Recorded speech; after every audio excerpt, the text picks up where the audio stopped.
Dramily.com, unlimited drama series. Nothing says marital bliss quite like finding your wife's phone buzzing with a text that reads, "Once he inherits, I'll finally be yours." Right there, sitting pretty above our grocery list that still had milk and bread on it, like we were some normal couple planning a normal week. I'm Jake Morrison, 42 years old, and until 3 minutes ago, I thought my biggest problem was explaining to my wife Lena why my latest business venture, a food truck specializing in gourmet hot dogs, had gone belly up faster than a dead fish in July. Turns out, Lena had bigger plans than worrying about my entrepreneurial failures. The text was from Greg Hoffman. Yeah, that Greg Hoffman. Lena's ex-boyfriend from college, the same smooth-talking poker player who'd shown up at our barbecue last month with his fake Rolex and his practiced smile. The guy who'd made jokes about my cute little business attempts while eyeing my wife like she was the last slice of pizza at a frat party. I set the phone down carefully, my hands surprisingly steady. 20 years of marriage, and this is what it comes to. A text message and a grocery list, side by side, on a cracked iPhone screen. "Jake, did you see my phone?" Lena called from upstairs. Her voice had that particular tone, the one she used when she was pretending everything was normal, while probably planning my demise. "It's down here," I called back, my voice equally casual. Just buzzed with something. I heard her footsteps quicken on the stairs. Lena appeared in the kitchen doorway, her dark hair pulled back in that messy bun she wore when she was stressed.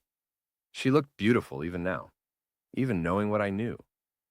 "Thanks," she said, snatching the phone a little too quickly. Her eyes scanned the screen, and I watched her face go through a series of micro-expressions. Panic, calculation, then forced calm. "Everything okay?" I asked, leaning against the kitchen counter with my coffee mug. Inside, I was screaming. Outside, I was the picture of suburban husband tranquility. "Just work stuff," she said, already typing a response. "You know how demanding the partners can be." Lena worked at Blackstone and Associates, one of the fancier law firms in town. She'd clawed her way up from paralegal to junior associate over the past 5 years, and I'd been proud of her, supported her through the long hours, the stress, the constant complaints about her male colleagues getting ahead faster. Apparently, she'd found her own way to get ahead. "I'm going to run some errands," she announced, already grabbing her purse. "Maya called. She needs money for textbooks." Maya, our 19-year-old daughter, was in her sophomore year at State. Smart kid, thankfully took after her mother in the brains department and me in the sarcasm department. A dangerous combination. "How much?" I asked. 300 should cover it." I nodded, watching Lena's face. She was lying. Maya had called me yesterday about textbooks, and I'd already sent her money through Venmo. But I just smiled and said, "Sure thing." After Lena left, I sat in our kitchen with its outdated appliances and the coffee stain on the counter that we'd been meaning to fix for 2 years, and let the reality sink in. My wife was cheating on me with Greg Hoffman, and apparently they were waiting for me to inherit something before making their move. The inheritance part was interesting, considering my parents had died 3 years ago and left me exactly jack squat except for their debt and a collection of ceramic roosters that I'd donated to Goodwill. My only living relative was my Uncle Frank, who lived in a trailer park in Nevada and spent his Social Security checks on scratch-off tickets and beer. So what inheritance were they talking about? I spent the rest of the morning doing what any rational person would do. I made fake debt collection letters. My computer skills weren't terrible. You pick up a few things when you've started and failed at 6 different businesses in 10 years. I created letterhead for Morrison and Associates Debt Recovery and typed up some official-looking notices about overdue payments, defaulted loans, and pending legal action. Then I left them scattered around the house where Lena would find them. If she wanted to wait for an inheritance, she could wait for one that would never come. The first letter was from a business loan for $40,000, with interest accumulating daily. I left it on the kitchen counter next to the coffee maker. The second was a notice about our mortgage being in default. That one went on her nightstand. The third was the masterpiece, a letter from a collection agency claiming I owed $80,000 in business debts and that they were prepared to seize all marital assets. I tucked that one into her briefcase. Then I waited. Lena came home around 6, carrying takeout from that expensive Thai place she liked. She was humming, actually humming, as she unpacked the containers. "How was your day?" she asked, not looking at me. "Oh, the usual. Contemplating my failures, wondering why my food truck idea didn't work out, thinking about the future." She paused in her unpacking. "Jake, we've talked about this. You can't keep dwelling on." She stopped mid-sentence. She'd spotted the first letter. I watched her face go pale as she read it. Her hands actually shook a little. "Jake," she said carefully, "what is this?" I looked over her shoulder, feigning surprise. "Oh, that. Yeah, I meant to tell you about that. It's from the food truck loan. Apparently, they want their money back. $40,000? Plus interest. Funny how that works." She stared at the letter, then at me. "You didn't tell me about this." "I'm telling you now." That night, I pretended to sleep while Lena tossed and turned beside me. Around midnight, I heard her get up and go to the bathroom. The soft glow of her phone screen leaked under the door. She was texting Greg, no doubt. Probably something like, "We have a problem." Good. Let them have a problem. The next morning, Lena found the second letter. Then, the third. By the time she discovered all my fictional debts, she looked like she'd seen a ghost. "Jake," she said over breakfast, her voice tight, "we need to talk." "About what?" "About the fact that you apparently owe over $100,000 and didn't think to mention it." I sipped my coffee slowly. "It's complicated." "Complicated?" "Jake, they're talking about seizing our assets. They could take the house." "Yeah, that would be unfortunate." She stared at me like I'd grown a second head. "Unfortunate?" "Jake, this is serious. We could lose everything." "We could," I agreed. "Of course, if something happened to me, you'd be free and clear. Life insurance would cover the debts, and you could start fresh." The color drained from her face completely. "What are you saying?" "I'm saying that sometimes things work out in unexpected ways." That afternoon, while Lena was at work probably having a panic attack, I drove to Perkins Used Cars on the edge of town. My old boss, Janice Perkins, had bought the place after she retired from the manufacturing plant where I'd worked for 8 years before my entrepreneurial phase kicked in.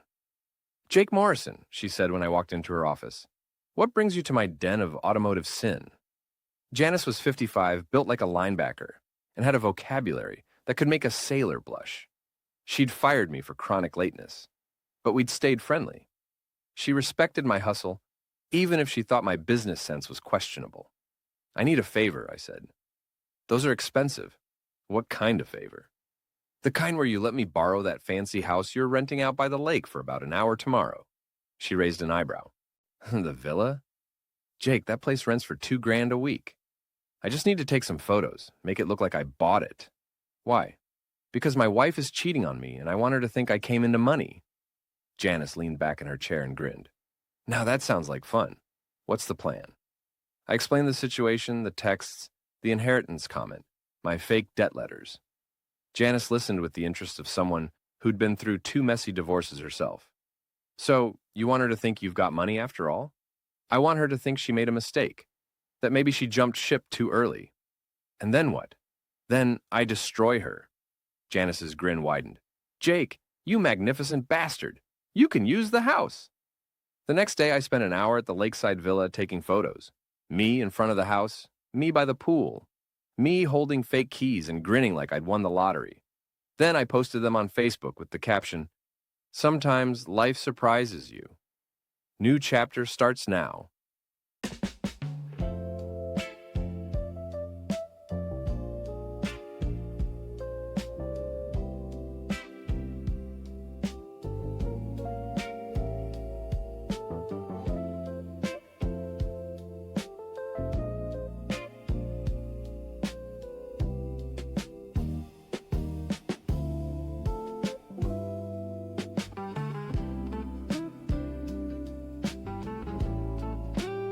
Within an hour, my phone was ringing.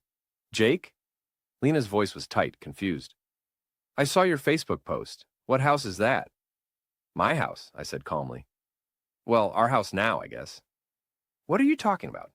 "What about the debts?" "Turns out Uncle Frank wasn't as broke as we thought." Funny story, actually. I'll tell you when you get home. There was a long pause. Jake, I don't understand. I know, it's been a confusing week. See you tonight. I hung up and waited for the real show to begin. Lena came home that evening with a bottle of wine and a smile that didn't quite reach her eyes. She'd done her hair and put on the dress she knew I liked. The blue one that brought out her eyes. The same dress she'd worn on our anniversary last year, when she'd sworn she loved me more than ever. So, she said, setting the wine on the counter with deliberate casualness. Tell me about Uncle Frank. I opened the wine, taking my time with the cork. You remember Uncle Frank, right? Dad's brother? The one we always thought was a deadbeat? The one who lives in the trailer park? Lived, past tense. I poured 2 glasses, handed her one. Turns out, Frank was smarter than any of us gave him credit for. He'd been buying up mineral rights in Nevada for 30 years. Small parcels, nothing that looked valuable. Lena's eyes were locked on mine. And last month, a lithium mining company decided they needed exactly those parcels. Frank sold out for $2.7 million. The wine glass trembled slightly in her hand. $2.7 million? He died of a heart attack 2 days later. Apparently, the excitement was too much. I sipped my wine, watching her face. Left everything to me, his only nephew. Jake, that's... She set down her wine glass and moved closer to me. That's incredible. Why didn't you tell me? Well, you've been so stressed about work lately, and with all my business failures, I thought maybe I should handle this one quietly. Make sure it was real before I got your hopes up. She was close enough now that I could smell her perfume. The same perfume she'd been wearing more often lately. The same perfume that had probably been all over Greg Hoffman. So the house, she began, is ours. The debts are paid off. We're free and clear, baby. She threw her arms around me then, and for a moment, just a moment, I almost forgot why I was doing this. She felt like my wife again. She smelled like home. Then, she pulled back and looked at me with those calculating eyes I'd learned to recognize. Jake, I have to tell you something. Here it comes, I thought. The confession, the tears, the explanation about how she never meant for it to happen. I've been thinking about us, she continued, about our marriage. Yeah? I think we need some time apart. I blinked. Time apart? Just to figure things out. You know, with all the stress from your business problems and my work situation and Maya being away at college. She was talking faster now, the words tumbling out. I think maybe we both need some space to evaluate what we really want. You want to separate? Now? Right after I inherited almost $3 million? A flush crept up her neck. It's not about the money, Jake. Of course not. I've already talked to Maya about it. She understands. That hit me like a punch to the gut. You talked to Maya before you talked to me? I called her this afternoon. She's mature enough to handle this. This afternoon. Before or after you saw my Facebook post? Another flush. Jake, don't make this about timing. When were you planning to tell me? If Uncle Frank hadn't died, when would you have dropped this bomb? She looked away. I've been thinking about it for weeks. Weeks, right. I finished my wine in one gulp. So, what's the plan? You move out, we separate, and then what? Divorce? Maybe, I don't know. We'll see how the separation goes. And you'll be staying where exactly? Sandy said I could use her guest room for a while. Sandy Walsh, Lena's best friend since college. Sandy, who'd been divorced twice, and had a standing theory that all men were worthless. Sandy, who'd probably been encouraging this whole thing from the beginning. How convenient that Sandy's available. She's been a good friend, Jake. I'm sure she has. That night, Lena slept in the guest room. To start getting used to the space, she explained. I lay in our bed, my bed now, I supposed, and listened to her moving around downstairs. Around midnight, I heard the soft murmur of her voice. Another phone call. I crept to the top of the stairs and listened. I know, but the timing is terrible, she was saying. He just inherited almost $3 million. I can't just leave now. It would look... A pause. No, Greg, I haven't changed my mind. It's just complicated. We need to be smart about this. Another pause, longer this time. I love you too. Just give me a few days to figure out how to handle this. I went back to bed and stared at the ceiling until dawn. The next morning, Lena was all business. She'd made a list, an actual written list, of how our separation would work. I think we should keep this amicable, she said over coffee, for Maya's sake. Amicable, sure. I'll take half the furniture, obviously. And we'll need to figure out how to split the inheritance. The inheritance? Well, it came during our marriage. In most states, that makes it marital property. I stared at her. You want half of Uncle Frank's money. I think that's fair, don't you? I mean, I've supported you through all your... I was drunk! I didn't know what I was doing! Drunk?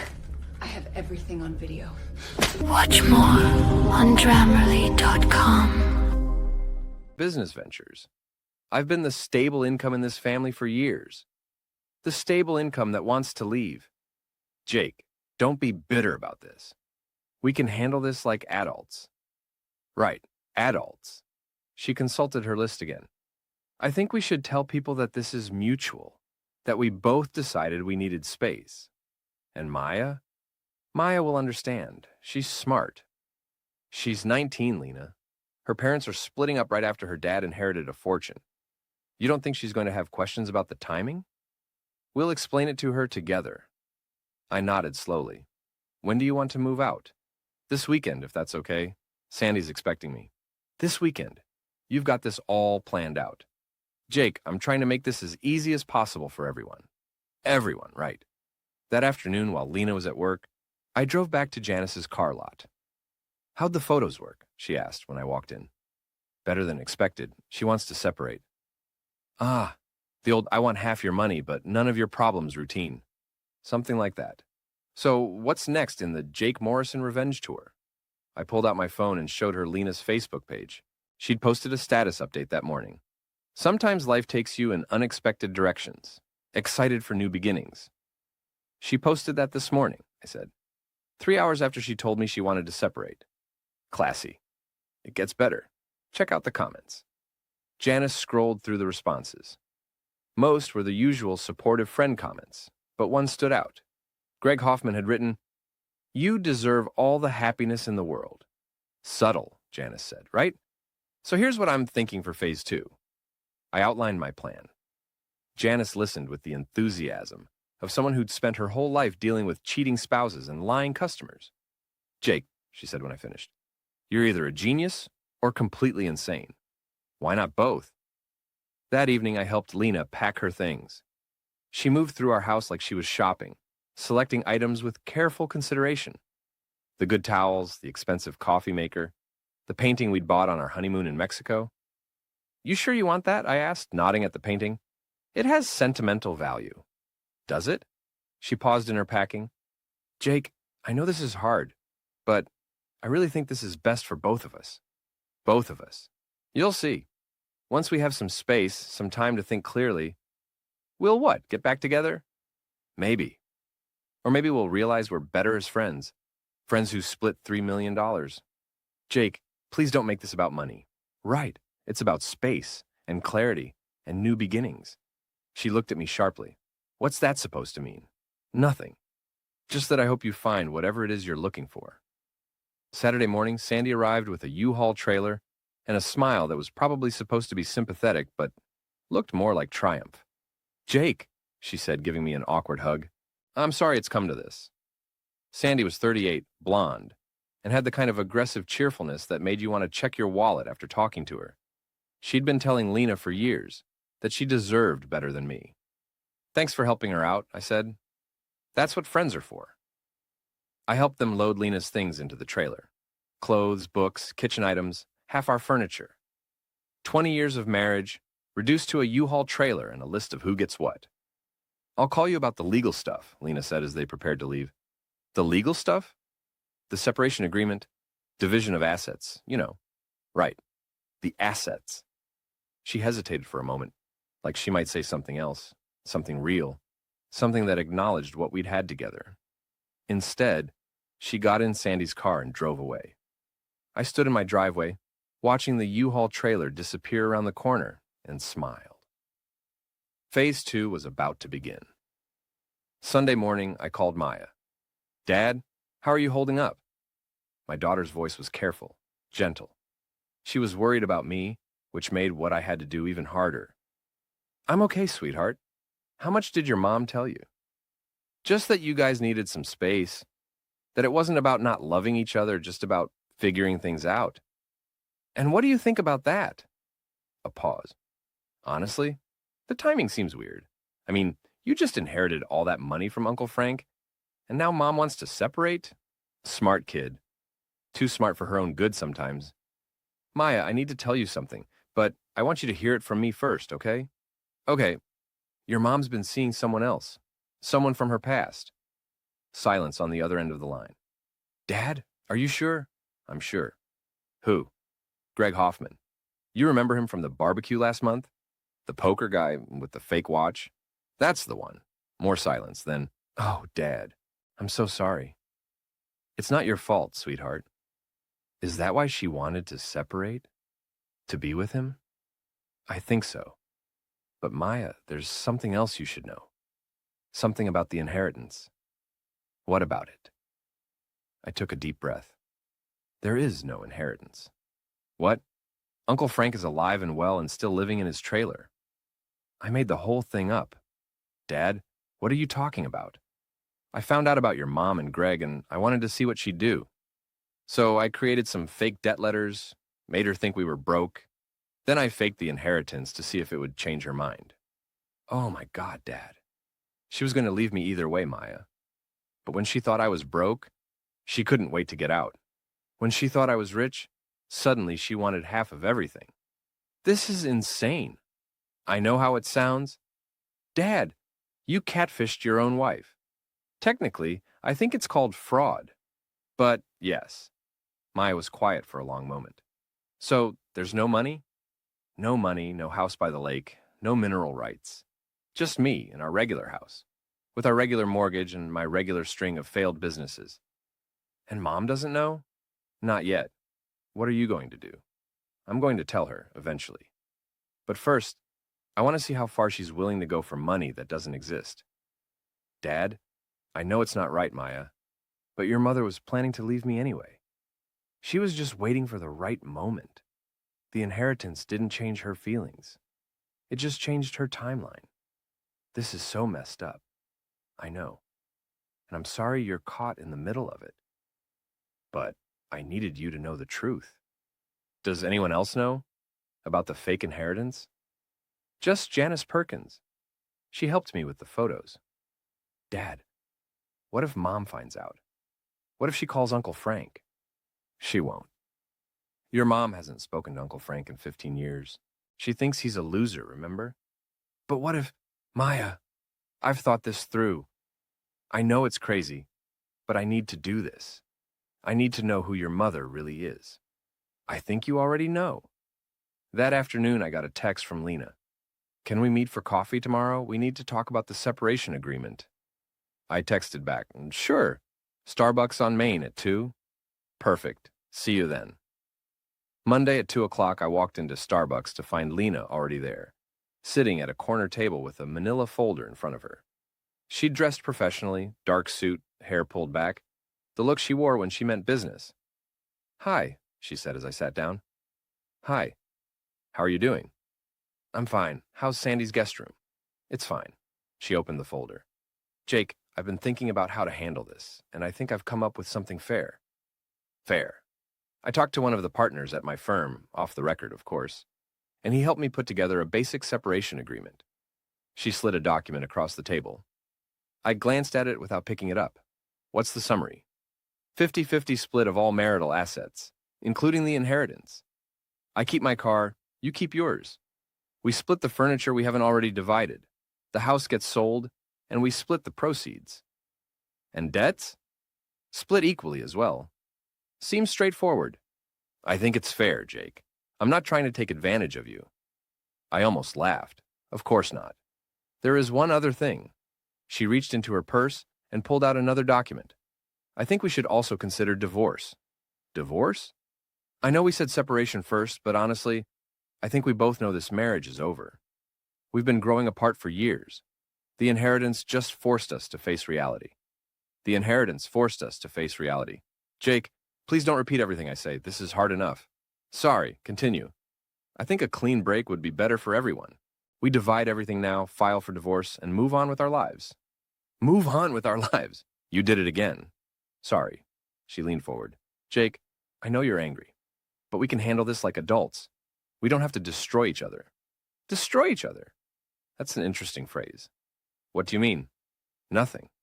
Just that destruction comes in many forms. She studied my face. Are you okay? You seem different. Different how? I don't know. Calmer than I expected.